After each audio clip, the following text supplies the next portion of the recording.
Welcome to the Histories of Northamptonshire podcast series, and this episode number 89. Recorded on location, each episode tells the story of one of the many and varied objects which are the focus of the exhibition A History of Northamptonshire in 100 Objects. The exhibition runs at the Northampton Museum and Art Gallery between the 20th of September 2025 and February 2026. Selected by local individuals, heritage groups and the museum's own curators, each object tells a different story from the county's past. And so, to our guests for this episode. I'm Claire Clark. I'm the Heritage Lead at Northampton Saints Foundation.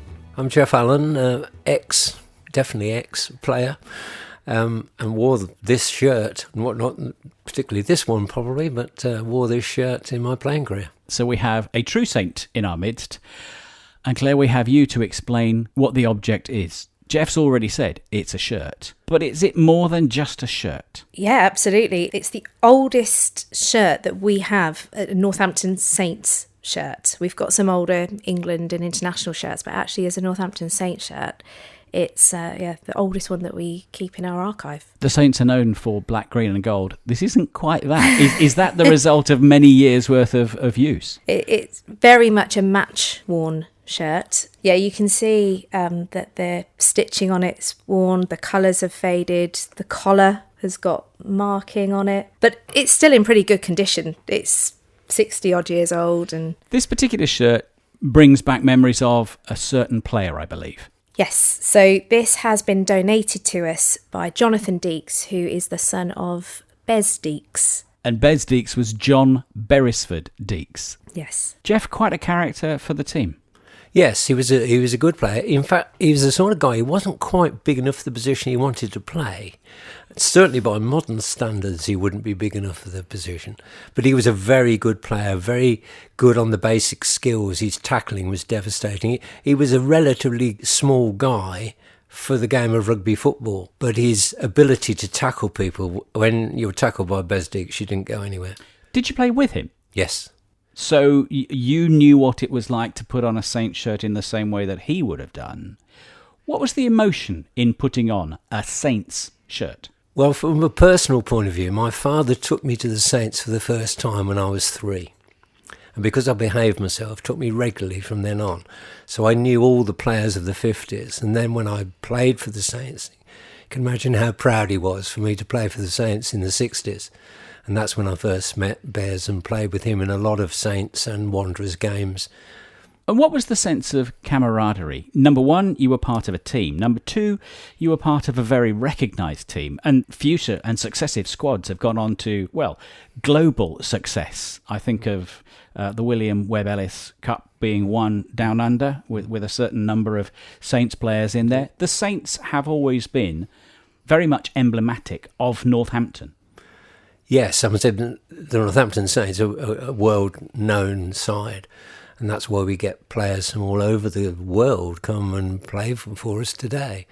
The town should be very proud of what Northampton Saints have done.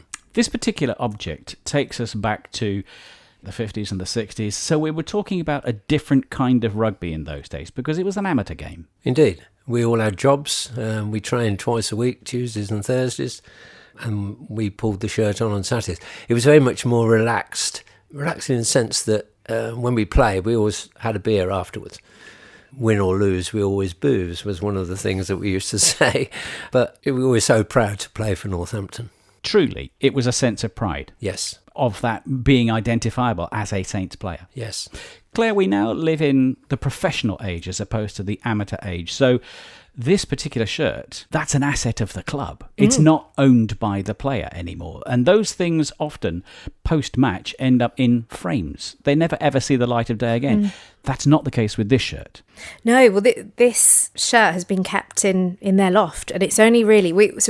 We're currently running a project, a heritage project, on the 50s and 60s. So it's tied in really nicely to this exhibition as well. They shouldn't have taken these home. So that's why none exist, because they should have just got reused until they perished, really. And that's a good point, Rio. How he got this shirt is interesting, because when you finish playing, you just threw the shirt into a heap in the middle of the floor for it to be laundered. And of course, it's not for one person. Any number of people could have worn this shirt. Depends who was playing in this particular position the following week. It's got the number 12 on the back. So for people who aren't au fait with rugby, where does the number 12 person play? The number 12 person currently is now a centre. But in the old days, it used to be second row, I think. It was a big tall man, which Besdix definitely wasn't a big tall man. Well, you said he was smaller but speedy, which would tend to indicate he was more geared towards the centre role rather than second row. Yeah, but he was a back row forward. To give you some idea of the players he was up against in those days, Bob Taylor, who finished up international, British Lion, he was competing against people of that calibre. And that was one of the beauties of being a local guy playing for the Saints, that you were playing with and competing against real world-class players who were after your position and you were after theirs. So Besdix was a speed and finesse man. Equally, Saints players were targets for other clubs. I mean, were you getting offers to go and play your rugby elsewhere? You talked about the pride of putting the shirt on, but presumably other people wanted you to play for them as well. They only approached you if you weren't getting in the team first off, sort of thing. I had no ambition to play for any other club, and no one really made any official approach. It was all a bit undercover. You see, there was although it was an amateur game, there were rumours going around of clubs who were putting a fiver up the end of your boat toe cap sort of thing, but that happened, I think, a bit more in Wales, although you never really knew. So it was ahead of the game ultimately going professional. That sense of amateurism.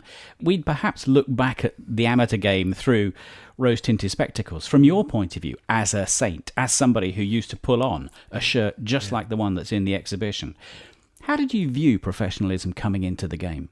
It was a strange situation, really, because I became the Saints' first chief executive on the 1st of September 1995. And I was going to come in and administer an amateur game.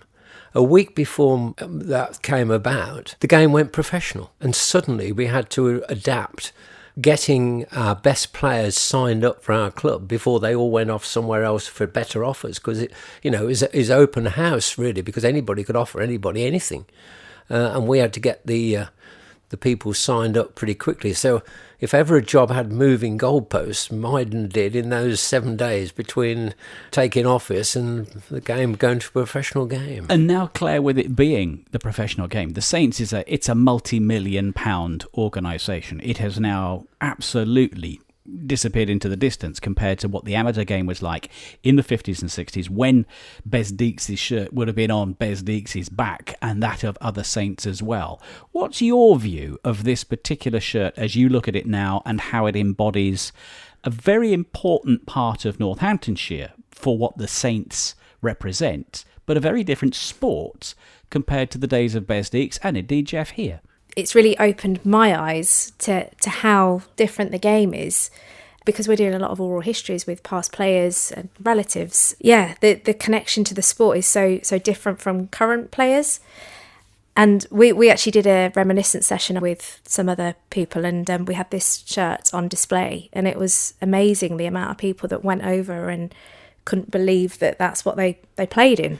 You know, the texture of it and the heaviness of that shirt. I can only imagine what it must have been like when it was wet and muddy. Jeff, you're nodding your head vigorously. Well, if you had a heavy shower at the start of the game, you carry that shirt around on your back for the rest of the... It's like, right. And presumably boots were different, the ball was different, everything was different. Oh, the ball was different. Yeah, the ball had laces on it when I first started playing the game. It doesn't have laces on these days. The major difference I see with the shirt, because there's not a single advertisement on this shirt. That you can hardly move with the current Terraline shirts. This is not Terraline. Shirt, lightweight, fitted, covered with advertising. This shirt is all pre that. And the shirt would have been given out to you on the day when you arrived at the ground to put it on, and you were then required to give it back afterwards because it wasn't yours. That's right. No. Well, it's a bit like Chris Boyd. He was a New Zealand coach. He is very adamant that you don't own a position. You're merely the current custodian of it. And there are history of people before you and people who follow you who are custodians of that shirt. So you would be competing to be selected. Yep. You'd be competing to put that shirt on. Oh, yeah. And therefore you had earned the right to wear that shirt. Yes. It's sitting on your knee as we record right now, and it's not your shirt. But Jeff, what is your emotional reaction to that shirt? One of pride, really, to have the opportunity to wear that shirt and represent this town. When was the last time you put a Saints shirt on? It'd be at my playing days, I'm afraid. So is there a Saints shirt or two in your loft that should never have been there in the first place? I can honestly say there isn't. Claire's upset by that. Claire's thinking, if there was, I'd be giving it to her. I'd be crawling up there. Claire, what is your reaction to this particular item? Well, when it appeared, we got so excited because I think jumping forward, I think our other ones are from the late 70s, 80s. There's nothing as old as programmes and photographs we've got, but actually sort of tangible items that were played in the field. Claire, you represent the Saints in a different way to the way Jeff used to represent the Saints. Why should this shirt be in the exhibition telling the histories of Northamptonshire as it does? I think Northampton Saints sits the heart of this town. Obviously, there's lots of other good things that go on here, but Northampton Saints is up there, and it's been there for years and years. It's well known. Everybody recognises the colours. I think most people have a connection to it in some way, either whether that's that they've watched a match once or that they're a lifelong fan. So yeah, I think it had to be one of the 100 objects that's represented. I think I'll just add to that one of the current players said that if the Saints win, when he goes round the town, he can feel the mood is better. I know from my own personal point of view, even today, when the Saints win, I'm in a much better mood than if they've lost. And I think that applies to a lot of people, supporters and people. You don't have to be a Saints supporter, but I think it just lifts the mood somehow. So pride in being associated with the Saints as a former player and somebody who had a very important role to play in terms of the future of the Saints, but also pride in Northamptonshire as associated with the Saints as it is. Well, I was born in Northampton, or just outside Northampton. I've always been proud of what Northampton achieves, whether it's football, cricket or rugby, but particularly rugby. Excellent to have you both on the podcast series. Jeff, thank you for taking the time. Claire is going to have to prize that shirt out of your hands now so it can go into the exhibition. Yeah. Claire, thanks for bringing Jeff in. Thank you for bringing the shirt in as well. And onwards and upwards for the Saints for the remainder of the season and in seasons to come, be that with the Lions, be that with the Six Nations, or dare I say it, the World Cup in the future. Thanks to you both. Thank you. Thank you. Thank you for listening to this Histories of Northamptonshire podcast. If you would like to find out more about the objects or listen to other episodes in the series, go to www.northamptonmuseums.com. Alternatively, you can visit the Northampton Museum and Art Gallery, where you can see the A History of Northamptonshire in 100 Objects exhibition for yourself. The Histories of Northamptonshire project is funded by Arts Council England as part of the National Portfolio Programme.